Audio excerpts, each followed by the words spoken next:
சாலியா கொண்டு வந்த உணவை மட்டும் உண்டுவிட்டு அவளது முயற்சிகளை கண்டுகொள்ளாமல் விட்டால் அவளது பிடிவாதம் காலப்போக்கில் குறைந்துவிடும் என்று கார்ன் கணக்கு போட்டான். அவளது குணத்தை பொறுத்தவரை சிறிது காலத்திற்குப் பிறகு அவள் தானாகவே விலகிவிடுவாள் என்று அவன் நம்பினான்.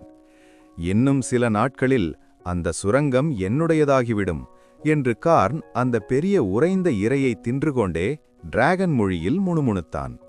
இதை கேட்ட சாலியா தனது கூர்மையான பற்களை கடித்துக்கொண்டு பனித்தரையில் தனது வாலை ஆவலோடு அசைத்தாள். அவளுக்கு கார்னின் பதில் திருப்தியளிக்கவில்லை. நானும் உன்னுடன் வரலாமா? நானும் ஒரு வளர்ந்த டிராகன் தான். சில பனி அரகர்களை சமாளிப்பது எனக்கு பெரிய விஷயமல்ல. அதற்கு பதிலாக எனக்கு சில வெள்ளை படிகங்களை தந்தால் போதும் என்று அவள் கேட்டாள். கார்ன் தனது உணவை விழுங்கிவிட்டு தலையசைத்தான். எனது சீடர்களே போதுமான அளவு வலிமையானவர்கள். எனக்கு உனது உதவி தேவையில்லை சாலியா என்று கார்ன் கூறினான். பனி அரகர்களுக்கு எதிராக அவளது பலம் பெரிய மாற்றத்தை ஏற்படுத்தாது என்று அவன் கருதினான். பிறகு அவளது பளபளப்பான செதில்களை பார்த்துவிட்டு, அது மட்டுமல்ல, நீ இன்னும் ஒரு இளம் டிராகன் தான். உன்னை ஒரு பெரியவளாக நினைத்து கொள்ளாதே என்றான். இந்த வார்த்தைகளை கேட்டதும் சாலியாவின் கண்கள் விரிந்தன. அவளது மூச்சுக்காற்று வேகமானது. அவள் மிகுந்த அதிருப்தியில் இருப்பதை அது காட்டியது. கார்ன் அதை பொருட்படுத்தாமல் தொடர்ந்து சாப்பிட்டுக் கொண்டிருந்தான். கார்னின் அந்த தடித்த அசைவற்ற முகத்தை பார்த்த சாலியா கோபத்தில் சீறினாள். சட்டென்று தனது நகங்களால் கார்ன் சாப்பிட்டுக் கொண்டிருந்த இரையில் பாதிக்கும் மேலானதை தட்டிப்பறித்தாள்.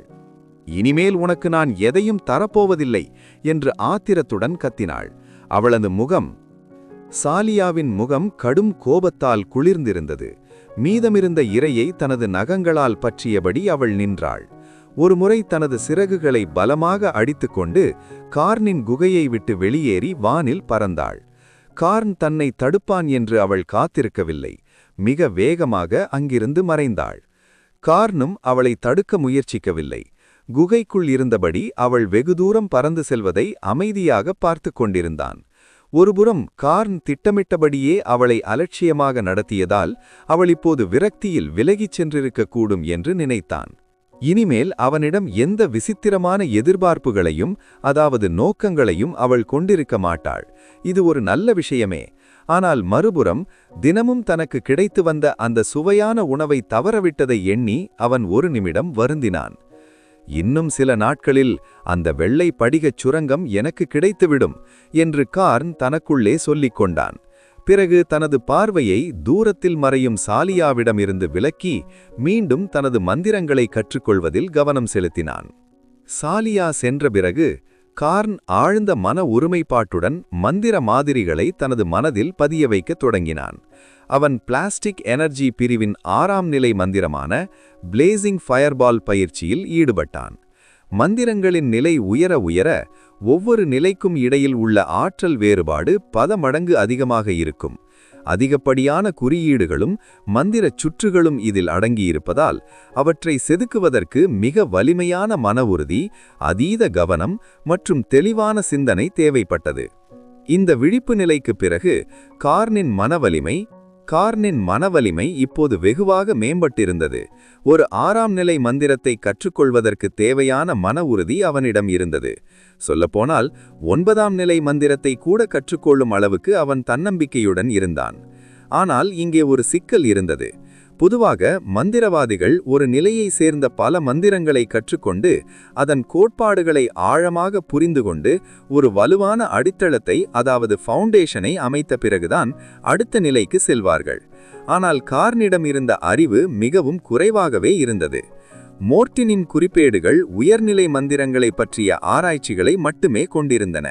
கார்னிடம் அடிப்படை அறிவு இல்லாததால் அந்த உயர்நிலை மந்திரங்களை புரிந்து கொள்வது கடினமாக இருந்தது. முன்பு அந்த 2 தலை ஓகர் மந்திரவாதியிடம் கிடைத்த புத்தகங்கள் அவனது தற்போதைய வளர்ச்சிக்கு போதுமானதாக இல்லை. அவன் படிப்படியாக முன்னேற விரும்பினான், ஆனால் அவனிடம் அதற்கான வசதிகள் இல்லை. 3 நாட்களுக்கு பிறகு ஒரு குளிர்ந்த காற்றும் பனியும் விரைந்த நிலவு. நில ஒளி பிரகாசமாக இருந்தது. கார்ன் தனது மந்திர மாதிரியின் கால் பகுதியை கூட இன்னும் முடிக்கவில்லை. 6ஆம் நிலை மந்திரத்தை கற்றுக்கொள்வது அவனுக்கு மிகவும் மெதுவாக தெரிந்தது. இதனால் அவன் திருப்தியடையவில்லை. ஆனால் உண்மையில் ஒரு சாதாரண மந்திரவாதியை காட்டிலும் கார்னின் இந்த வேகம் கற்பனை செய்ய முடியாத அளவுக்கு மிக வேகமானது. எந்த ஒரு மந்திரவாதியும் தனது வாழ்நாளில் எண்ணற்ற புத்தகங்களை படித்திருப்பார். கார்ன் படித்ததோ வெறும் 10க்கும் மேற்பட்ட புத்தகங்கள் மட்டுமே. இது ஒரு சாதாரண மந்திர பயிற்சியாளர் படிப்பதை காட்டிலும் மிகவும் குறைவு.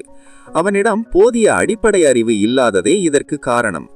6ஆம் நிலை பிளேசிங் ஃபயர்பால் மந்திரத்தை கற்றுக்கொள்வது கார்ன் நினைத்ததை விட பல மடங்கு கடினமாக இருந்தது. இப்படியே குருட்டுத்தனமாக தொடர்ந்து படித்தால் ஒரு கட்டத்தில் தான் முடங்கி போய்விடுவோம் என்றும் அதற்கு பிறகு முன்னேற நீண்ட காலம் எடுக்கும் என்றும் அவனது உள்ளுணர்வு எச்சரித்தது. பெருமூச்சு. எனது முன்னேற்றம் மிகவும் மெதுவாக இருக்கிறது. அடிப்படை கோட்பாடுகள் பற்றிய அறிவு இன்னும் குறைவாக இருக்கிறது. அது மட்டும் சரியாக இருந்தால் எனது கற்கும் வேகம் இருமடங்காகி இருக்கும். எனக்கு இன்னும் அதிகமான பத்திர மந்திர புத்தகங்கள் தேவை. வலுவான அஸ்திரம் இல்லாமல் உயர்நிலை மந்திரங்களை கற்றுக்கொள்வது மிகவும் கடினம் என்று கார்ன் சொல்லிக் கொண்டான். கார்ன் தனது தலையை தடவிக்கொண்டு கண்களை திறந்தான். தெற்கு திசையில் நிழல் போல தெரிந்த டிராகன் ரிட்ஜ் மலைத்தொடரை உற்று நோக்கினான். நான் வெளியே சென்று சில மந்திர புத்தகங்களை சேகரிக்க வேண்டும். தொலைதூர வடக்கு பனிச்சமவெளியை விட்டு வெளியேறுவதற்கு முன் மோர்டினின் குறிப்பிலுள்ள அனைத்து மந்திரங்களையும் கற்றுவிட வேண்டும் என்றுதான் அவன் முதலில் திட்டமிட்டிருந்தான். ஆனால் கூடுதல் அறிவை பெறாமல் இங்கேயே முடங்கி கிடந்தால் உயர்நிலை மந்திரங்களில் தேர்ச்சி பெறுவது சாத்தியமல்ல என்பதை அவன் இப்போது உணர்ந்தான். ஒருவேளை அவன் இந்த இருப்பு பந்து மந்திரத்தை கற்றுக்கொண்டாலும் இதற்கு அடுத்த நிலைகளை புரிந்து கொள்ள அவன் மிகவும் போராட வேண்டியிருக்கும். 7ஆம் நிலைக்கு அடுத்ததாக 8ஆம் நிலை உள்ளன. 7ஆம் நிலை என்பது ஏற்கனவே உயர்நிலை மந்திரமாக கருதப்படுகிறது. அவற்றின் ஆற்றல் சந்தேகமின்றிக்கு 7ஆம் நிலையை விட பல மடங்கு அதிகம். இருந்தபோதிலும் அவற்றை கற்றுக்கொள்வது 7ஆம் நிலையை விட மிக மிக கடினம். உண்மையை உணர்ந்த கான் இனிமேல் அந்த நெருப்பு பந்து மந்திரத்துடன் பிடிவாதமாக போராட விரும்பவில்லை. அவன் தனது தசைகளை நீட்டி நிமிர்ந்து உடலை அசைத்துவிட்டு மெதுவாக தனது குகையிலிருந்து வெளியேறினான். இரவு வானின் கீழ் அமைதியாகவும் குளிராகவும் கிடந்த அந்த பரந்த வடக்கு பனிச்சமவெளியை உற்று நோக்கினான். இந்த பனி உலகிற்கு அடியில் வரலாற்றின் எண்ணற்ற இரத்தக்கரைகள் மறைந்து கிடக்கின்றன. அந்த நேரத்தில் நீரை போன்ற நிலவொளி கானின் செதில்கள் மீது பட்டு தெரித்தது. அவனது உடலுக்கு ஒரு மங்கலான வெள்ளி நிற ஒளியைச் சேர்த்தது. கான் தனது தலையை திருப்பி நாலாபுரமும் பார்த்தான். சட்டென்று ஒரு இடத்தில் அவனது பார்வை நிலைத்தது. அவனது பார்வையில் ஒரு பனி ஓநாய் அதிவேகமாக ஓடி வருவது தெரிந்தது. அது பனியில் ஒரு கால் தடம் கூட பதியாமல் மின்னல் வேகத்தில் வந்தது. அதன் உடல் ஒரு வெள்ளை மின்னல் கீற்றை போல தெரிந்தது. கடும் குளிர்காற்றில் அதன் முடிகள் அலைகளைப் போல ஆடிக்கொண்டிருந்தன. விரைந்து வந்த அந்த பனி ஓநாய் கானுக்கு முன்னால் நின்று அந்த வெள்ளி டிராகனை அண்ணாந்து பார்த்தது. இது உல்ஃப்ஹார்ட் குலத்தின் தலைவனான உல்ஃப் ஈவில் அல்ல. மாறாக ஆரம்பத்திலேயே கானின் வலிமையைக் கண்டு வியந்து அவனுக்கு சீடனாக மாறிய இளம் வயது ஓநாயான உல்ஃப்லி. எஜமானரே, பனி அரக்கர்களிடம் எந்த அசைவும் இல்லை.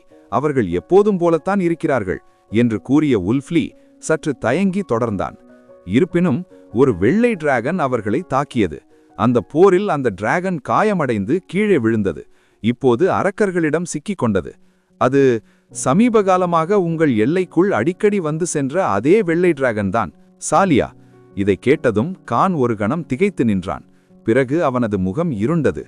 அந்த வெள்ளை டிராகன் பெண் இப்போது எப்படி இருக்கிறது? செத்துவிட்டதா என்று அவன் கேட்டான். அந்த வெள்ளை டிராகன் பெண் சாலியா பனி அரக்கர்களின் பழங்குடி வசிப்பிடத்தை தனியாக தாக்கும் அளவுக்கு துணிச்சலானவள் என்று கான் எதிர்பார்க்கவே இல்லை. பனி அரக்கர்கள் கூட்டமாக வாழும் உயிரினங்கள். ஒரு தனி வெள்ளை டிராகன் பொதுவாக அவர்களை வம்புக்கிழுக்காது. எங்காவது ஒரு அரக்கன் தனியாக சிக்கினால் சண்டையிடுவது வேறு விஷயம். ஆனால் அவர்களின் முக்கிய முகாமை நேரடியாக தாக்குவது என்பது எரியும் நெருப்பில் தானாகவே விழுவதற்கு சமம். பனிப்பாறை எல்லையை விட்டு வெளியேறிய பிறகு கான் தன்னிடம் காட்டிய அலட்சியத்தை பற்றியே சாலியா சிந்தித்துக் கொண்டிருந்தது கானுக்கு தெரியாது. அவளால் தூங்க முடியவில்லை.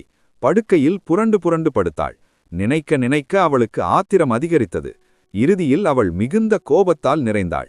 ஒரு நாள் வேட்டையாடுவதற்காக வானத்தில் உயரமாக பறந்து கொண்டிருந்தபோது அவள் பனி அரக்கர்களின் பழங்குடி வசிப்பிடத்தை கடந்து சென்றாள்.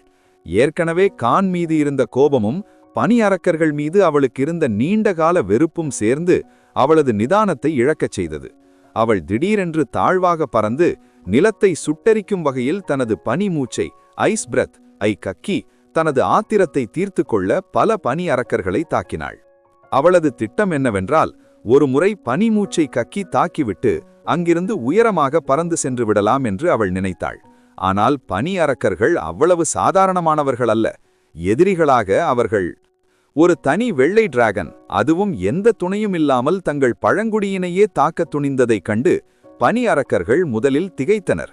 அவளது பனி மூச்சினால் சில இளம் பனி அரக்கர்கள் லேசான காயமடைந்தனர். ஆனால் அவர்கள் சுதாரித்து கொண்டவுடன் எல்லோரும் ஒன்றாக இணைந்து பதில் தாக்குதல் நடத்தினர்.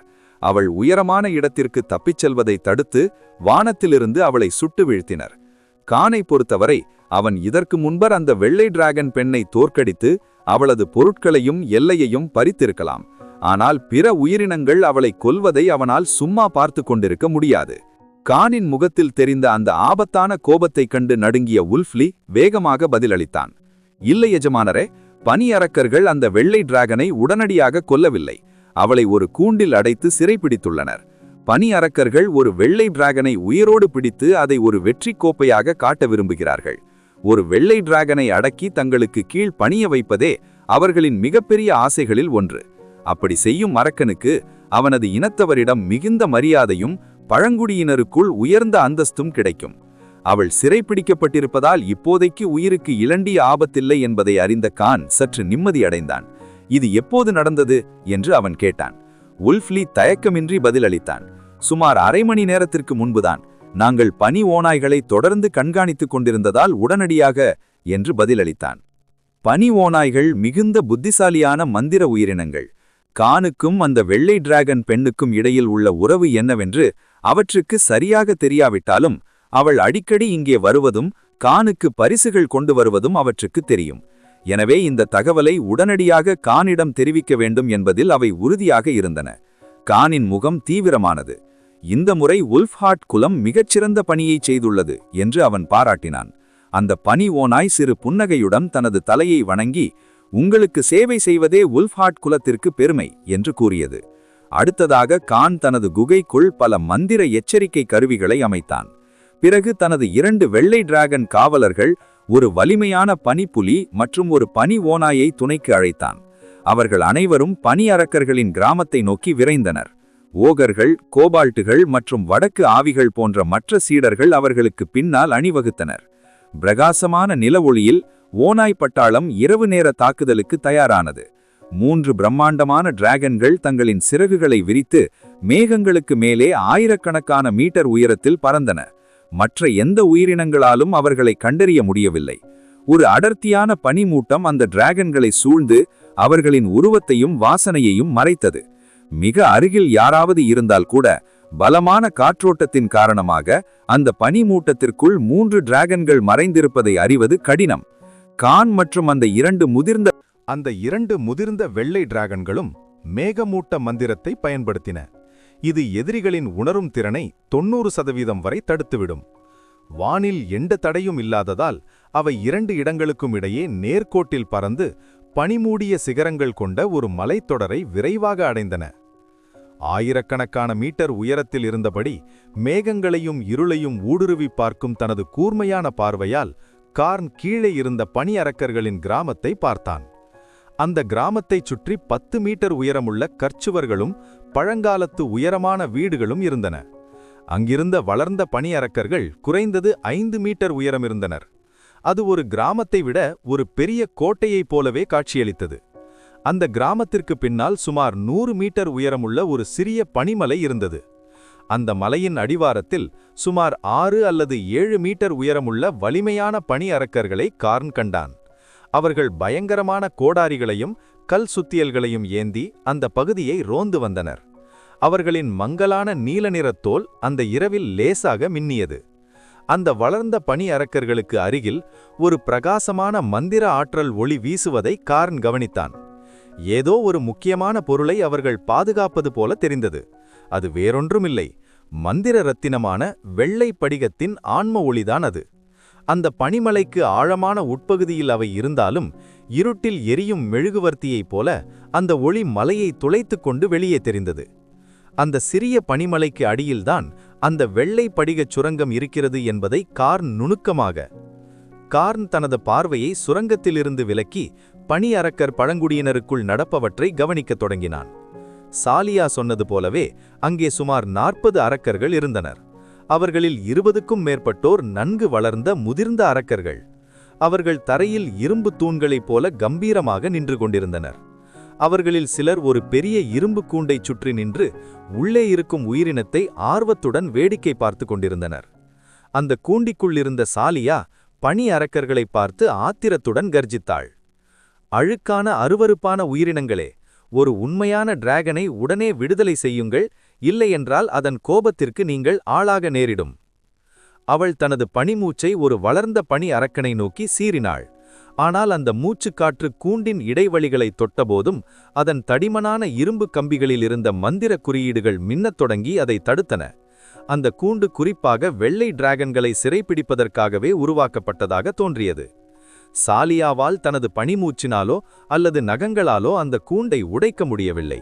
குறிப்பாக இப்போது அவள் உடல்நிலை மிகவும் மோசமாக இருந்தது. அவளது செதில்கள் பலமான அடிகளால் நொறுங்கியும் பள்ளமும் விழுந்தும் காணப்பட்டன. உடலில் சில ஆழமான காயங்களும் இருந்தன. அவள் வழக்கத்தை விட அதிக சோர்வாக தெரிந்தாள். அவளது பனிமூச்சும் பலவீனமாக இருந்தது. அவள் தனது முழு பலத்துடன் இருந்திருந்தால் இந்த கூண்டு அவளை நீண்ட நேரம் தடுத்து நிறுத்தியிருக்க முடியாது.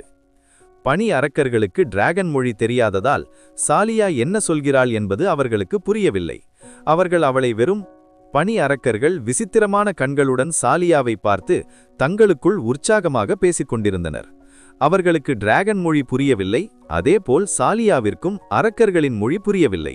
ஆனால் அவர்கள் தன்னை ஒரு வெற்றி கோப்பையாக பார்ப்பதை அவளது கண்கள் தெளிவாக உணர்ந்தன. மேகங்களுக்கு மேலிருந்து கார்ன் அனைத்தையும் கவனித்துக் கொண்டிருந்தான். சாலியாவிற்கு இப்போது உயிருக்கு உடனடி ஆபத்து இல்லை என்பது அவனுக்கு புரிந்தது. ஒரு உயிருள்ள வெள்ளை டிராகன் என்பது அந்த அரக்கர்களுக்கு கிடைத்த மிகப்பெரிய பொக்கிஷம். எனவே அவர்கள் அவளை அவ்வளவு எளிதில் கொன்றுவிட மாட்டார்கள். இதனிடையில் கார்னின் பாதுகாவலர்களான ஹோம்ஸும் கிராகமும் கார்னிடம் மெதுவாக கேட்டனர், எஜமானரே, நாம் இப்பொழுதே தாக்கலாமா அல்லது நமது மற்ற படைகள் வரும் வரை காத்திருக்கலாமா? அவ்வளவு பெரிய பனி அரக்கர் கூட்டத்தை பார்த்ததும் அவர்கள் சற்றே பதற்றமடைந்தனர். அங்கே பல முதிர்ந்த அரக்கர்கள் இருந்தனர். ஆனால் அனைவரை விட அச்சமுறுத்தும் வகையில் ஒருவன் இருந்தான். அவன் சுமார் 10 மீட்டர் உயரமுள்ள ஒரு பிரம்மாண்டமான பனி அரக்கன். அவனது கன்னங்களில் பல தழங்கள் இருந்தன. மற்ற அரக்கர்களைப் போலவே அவன் மிக குறைந்த விலங்குத்தோல் ஆடைகளையே அணிந்திருந்தான். ஆனால் அவனது அதீத சக்தி சுற்றியிருக்கும் காற்றையும் பனியையும் உறைய வைப்பது போல தெரிந்தது. அவன் ஒரு முதிய பனியரக்கன். ஒரு 20 மீட்டர் நீளமும் 4 மீட்டர் உயரமும் கொண்ட ஒரு டிராகனை விட இந்த முதிய பனியரக்கன் அதிக வலிமை கொண்டவன். பனி அரக்கர்களும் டிராகன்களும் வயதாக அதிக வலிமையும் திண்மையும் பெறுகிறார்கள். அவர்களின் வாழ்நாள் இறுதி வரை அவர்களின் உடல் உச்சகட்ட நிலையிலேயே இருக்கும். கார்ன் அந்த முதிய அரக்கனை உற்று பார்த்துவிட்டு, இந்த முதிய பனி அரக்கன் ஒரு எக்ஸ்ட்ரீம்லி ஓல்டு நிலையில் இருக்கும் ஒரு டிராகனுக்கு நிகரானவன் என்று எண்ணினான். தனது பாதுகாவலர்கள் கேட்ட கேள்விக்கு கார்ன் உடனடியாக பதிலளிக்கவில்லை. மாறாக அவன் அந்த அரக்கனை மிக நுணுக்கமாக ஆராய்ந்தான். மற்ற டிராகன்களைப் போல் இல்லாமல் கார்னால் ஒரு உயிரினத்தின் வயதை துல்லியமாக கணிக்க முடியும். இது ஒரு கால டிராகனின் தனிச்சிறப்பான ஆற்றல். பொதுவாக 400 முதல் 600 வயது வரையுள்ள டிராகன்களும் அரக்கர்களும் முதியவர்கள் என கருதப்படுவர். 600 முதல் 700 வயது வரை இருப்பவர்கள் மிகவும் முதியவர்கள். அதற்கும் மேலாக தங்கள் வாழ்நாள் எல்லையை தாண்டி பிழைக்கும் உயிரினங்கள் மிகவும் அரிது. கார்னின் காலத்தை விழுங்கும் மூச்சு சாதாரண இளம் பனி அரக்கர்களிடம் பெரிய தாக்கத்தை ஏற்படுத்தாது. ஆனால் ஏற்கனவே மரணத்தின் விளிம்பில் இருக்கும் இத்தகைய மிக முதிய அரக்கர்களுக்கு அது ஒரு யமனை போன்றது. அவன் அந்த மிக முதிய பனி அரக்கனிடமிருந்து கார்னுக்கு ஒரு சிறிய அச்சுறுத்தல் தெரிந்ததை தவிர அது ஆபத்தானதாகத் தோன்றவில்லை. ஒரே வயதுடைய உயிரினங்களை ஒப்பிடும்போது ஒருவருக்கொருவர் மோதும் சண்டையில் பனி அரக்கர்கள் வெள்ளை டிராகன்களை விட பலவீனமானவர்களே. இந்த முதிய அரக்கன் இன்னும் ஒரு புராண காலத்து உயிரினம், லெஜெண்டரி கிரீச்சர் என்ற நிலையை எட்டவில்லை. இருப்பினும் இந்த வயதில் அவன் பல மந்திரங்களை கற்றிருப்பான் என்பது கார்னுக்கு தெரியும். கார்னின் கண்கள் மின்னின. அவன் தனது வெள்ளை டிராகன் காவலர்களிடம், இப்போதைக்கு அவசரப்பட்டு எந்த செயலிலும் இறங்க வேண்டாம் என்று கட்டளையிட்டான். சிறைப்பிடிக்கப்பட்டிருக்கும் அந்த வெள்ளை டிராகன் பெண் சாலியா உயிருக்கு உடனடி ஆபத்து இல்லை என்பதாலும் அவள் சித்திரவதை செய்யப்படாததாலும் கார்ன் அவளை மீட்பதில் அவசரம் காட்டவில்லை. மாறாக அவள் சிறிது கஷ்டப்பட வேண்டும் என்று அவன் விரும்பினான். பருவமடையாத அந்த டிராகன் பெண் மிகுந்த அகங்காரமும் திமிரும் அவசர புத்தியும் கொண்டவள். இப்போது தனியாக போய் அரக்கர்களை தாக்கி சிக்கியுள்ளாள். இந்த அனுபவம் அவளுக்கு ஒரு நல்ல பாடத்தை கற்பிக்கும் என்று கார்ன் நம்பினான். இப்போது நேரடியாக தாக்கினால் டிராகனை மீட்கத்தான் இவர்கள் வந்திருக்கிறார்கள் என்பதை அரக்கர்கள் உணர்ந்து அவசரப்பட்டு அவளை கொன்றுவிடக்கூடும். அவள் இப்போது மிகவும் பலவீனமாக இருக்கிறாள். அதுவும் அரக்கர்கள் அதிகமுள்ள மையப்பகுதியில் கூண்டில் அடைக்கப்பட்டிருக்கிறாள். அவர்கள் நினைத்தால் ஒரு நொடியில் அவளை கொன்றுவிட முடியும். பனிமூட்டத்தை பிரித்துக்கொண்டு கார்ன் கிரஹாம் மற்றும் ஹோம்ஸிடம் மேகங்களுக்குள்ளேயே இருந்து உளவு பார்க்கும்படி கூறினான். பிறகு அவன் ஒரு குறிப்பிட்ட இடத்தை நோக்கி மெதுவாக கீழே இறங்கத் தொடங்கினான். அவன் கார்ன் பனி அரக்கர்களின் பழங்குடியினருக்கு மிக அருகிலுள்ள பனிக்குன்றுகளுக்கிடையே அமைந்திருந்த உல்ஃப்ஹார்ட் குலத்தின் கோட்டையை நோக்கிச் சென்றான். அவனது டிராகன் இரத்தத்தினால் உருமாற்றமடைந்த உயிரினங்களை வெகு தூரத்திலிருந்தே அவனால் துல்லியமாக உணர முடியும். அதேபோல் அங்கிருந்த பனி ஓநாய்களும் நிலவொழியை மறைத்தபடி இறங்கி வந்த அந்த வெள்ளி டிராகனைக் கண்டு மரியாதையுடன் தலை வணங்கின. வெள்ளை டிராகன் பெண் பிடிபட்ட செய்தியை அறிந்தவுடனேயே ஒரு பெரும் போர் வெடிக்கப் போகிறது என்பதை உல்ஃப்ஹார்ட் குலத்தினர் புரிந்து கொண்டனர். அங்கே முதிர்ந்த பனி ஓநாய்களுடன் அவர்கள் வரவழைத்த மந்திர ஓநாய்களும் மற்றும் வேட்டை ஓநாய் பட்டாளமும் திரண்டிருந்தன. எஜமானரே, நாம் இப்போதே தாக்குதலை தொடங்கலாமா என்று ஒரு ஓநாய் கேட்டது. ஓநாய்கள் இயற்கையிலேயே மூர்க்கமானவை மற்றும் இரத்தவெறி கொண்டவை. பனி ஓநாய்கள் புத்திசாலித்தனமானவை என்றாலும் அவற்றுக்கும் அந்த வேட்டை குணம் இருந்தது. சில ஓநாய்கள் தங்கள் கோரை பற்களை காட்டி போருக்குச் செல்ல துடித்துக் கொண்டிருந்தன. கார்ன் அவர்களுக்கு கட்டளையிட்டான். வலிமை மிக்க பனிப்புலிகளும் மற்ற ஓநாய்களும் வரும் வரை காத்திருங்கள். உங்கள் உல்ஃப்ஹார்ட் குலம் அவர்களுடன் இணைந்து பாக்குதலை முன்னின்று நடத்தும். சிறிது நேரம் மௌனமாக இருந்த கார்ன் பிறகு அழுத்தம் திருத்தமாக கூறினான். ஆனால் உங்கள் இலக்கு சாலியாவை மீட்பதாக இருக்கக்கூடாது. உங்கள் இலக்கு அந்த வெள்ளை படிக சுரங்கம். சுரங்கத்தை நேரடியாக தாக்கி அரக்கர்களின் கவனத்தை அத்திசைக்கு திருப்புங்கள் என்று கார்ன் கட்டளையிட்டான். வெறும் பகட்டுக்காக வைத்திருக்கும் ஒரு வெள்ளை டிராகனை விட ஒரு மந்திர இரத்தின சுரங்கத்தின் மதிப்பு மிக அதிகம் என்பது அனைவருக்கும் தெரியும். பனி ஓநாய்கள் மற்ற மூர்க்கமான விலங்குகளை வழிநடத்திச் சென்று சுரங்கத்தை தாக்கும்போது அதை பாதுகாக்க சில பனி அரக்கர்கள் அங்கே ஓடுவார்கள். அந்த சமயம் பார்த்து கார்ன் பழங்குடியினரின் மையப்பகுதிக்குச் சென்று சாலியாவை மீட்க திட்டமிட்டான். சில அரக்கர்களின் கவனத்தை திசை திருப்பினால் போதும், சாலியாவை எளிதாக மீட்டுவிட முடியும் என்பதில் கார்ன் உறுதியாக இருந்தான். சாலியா மீட்கப்பட்ட பிறகு எனக்கு எந்த கவலையும் இருக்காது. அப்போது நான் பனி அரக்கர்களுடன் தாராளமாக போரிட முடியும். ஆனால் இப்போது அவர்களை சாகும் வரை எதிர்க்க வேண்டிய அவசியமில்லை. தாக்கிவிட்டு பின்வாங்குங்கள். அவர்களின் கவனத்தை ஈர்ப்பது மட்டுமே உங்கள் வேலை என்று உல்ஃப்ஹார்ட் குலத்திற்கு கார்ன் நினைவுபடுத்தினான். பனி அரக்கர்கள் மிகவும் வலிமையானவர்கள். தனிப்பட்ட முறையில் அவர்கள் பனி ஓநாய்களை விட சிறந்த போர் வீரர்கள். எண்ணிக்கையிலும் அவர்கள் அதிகமாக இருந்தனர். நேருக்கு நேர் மோதினால் 100 கணக்கான ஓநாய்கள் இருந்தாலும் பெரும் உயிரிழப்புகள் ஏற்படும். அதை தவிர்க்கவே கார்ன் இந்த தந்திரத்தை கையாண்டான். உத்தரவு எஜமானரே என்று ஓநாய்கள் தலை வணங்கின. அவற்றின் கண்கள் உற்சாகத்திலும் இரத்தவெறியிலும் மின்னின. சுற்றியிருந்த ஓநாய் பட்டாளம் ஓலமிட்டும் உருமியும் அந்த பகுதியையே அதிர வைத்தன. கார்ன் தனது டிராகன் சிறகுகளை பலமாக அடித்தான். அவனது பிரம்மாண்டமான வெள்ளி நிற உடல் பலமான காற்றுடன் மீண்டும் வானம் நோக்கி எழுந்தது. கார்ன் சிறகடித்து பறந்த வேகத்தில் மேகங்களும் காற்றும் கிழிந்தன. கண்ணிமைக்கும் நேரத்தில் அவன் இரவு நாளின் இருளுக்குள் மறைந்து போனான். சிறிது நேரத்தில் உல்ஃப் லீ தலைமையில் மற்ற சீடர்களை விட வேகமாக செல்லக்கூடிய மூர்க்கமான பனிப்புலிகளும் ஓநாய்களும் உல்ஃப்ஹார்ட் குலத்தின் தடத்தை வந்தடைந்தன. உயரே இருந்த ஒரு கார்மேகத்தின் உள்ளிருந்து பிளாட்டினம் நிறத்திலான ஒரு ஜோடி டிராகன் கண்கள் கீழே உள்ள உலகத்தை கூர்மாக கவனித்துக் கொண்டிருந்தன. பனி ஓநாய்கள் ஒரு சிறு சத்தமும் இன்றி பனியின் மீது மெதுவாக நகர்ந்தன. பிரம்மாண்டமான உருவம் கொண்ட பனிப்புலிகளும் ஓநாய்களும் வடக்கு பனிச்சமவெளியில் சறுக்கிச் செல்லும் வெள்ளை பேய்களைப் போல மிக அமைதியாக நகர்ந்தன. இரவு நேரத்தின் போர்வையில் மிகவும் ஆபத்தான இந்த வேட்டைக்காரர்கள் கார்னின் நேரடி பார்வையின் கீழ் தங்கள் சுவாசத்தை கூட கட்டுப்படுத்திக் கொண்டு பனி அரக்கர்களின் பழங்குடியினரை நோக்கி ரகசியமாக நெருங்கினர். 10 மீட்டர் உயரமுள்ள அந்த மதில்களுக்குள் இருந்த பனி அரக்கர்கள் தங்களை நோக்கி வரும் ஆபத்தை அறியாமல் இருந்தனர். அவர்கள் இன்னும் அந்த இரும்பு கூண்டை சுற்றி நின்று உள்ளே இருந்த சாலியாவை பற்றி விவாதித்துக் கொண்டிருந்தனர். 7 மீட்டர் உயரமுள்ள திமிர்பிடித்த முகம் கொண்ட ஒரு பனி அரக்கன் தனது இனத்தவரிடம் அரக்கர் மொழியில் பெருமையாக பேசிக் கொண்டிருந்தான். இந்த வெள்ளை டிராகனின் சிறகில் உள்ள காயத்தை நான் தான் ஏற்படுத்தினேன். நான் இதன் சிறகை உடைக்கவில்லை என்றால் அது இந்நேரம் தப்பித்திருக்கும். உண்மையைச் சொன்னால் இது என்னுடைய வெற்றி கோப்பை. நீங்கள் எல்லாம் இதை வேடிக்கை பார்த்து முடித்த பிறகு நான் இதை